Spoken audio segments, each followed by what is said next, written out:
So there can be two reasons why we are entering into a forward contract. You can enter into a forward contract for hedging your risk, or you may have entered into a forward contract just for speculation reason.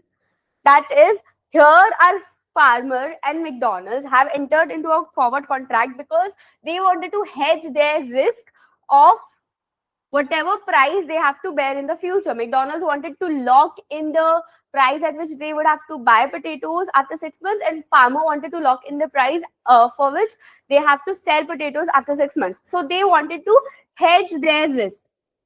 So you can enter into a forward contract for hedging their risk. This hedging can be fully hedged contract, or it can be partially hedged contract.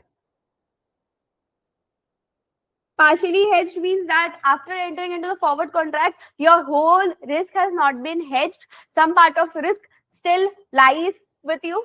Now here, what if I want to, let's say, what did the farmer wanted to do? The farmer wanted to sell potatoes in the future.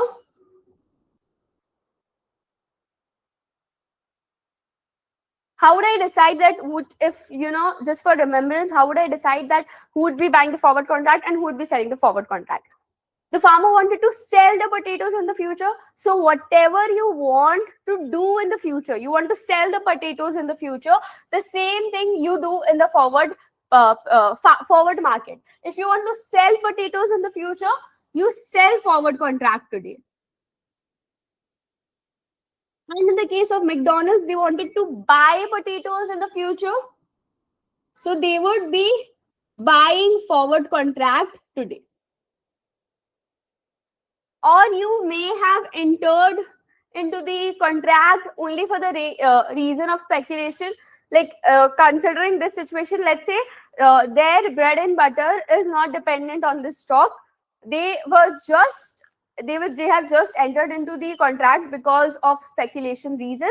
One person believes that the price of the stock would be increasing, the other believes that it would be falling. So they have agreed at the rate of ₹50.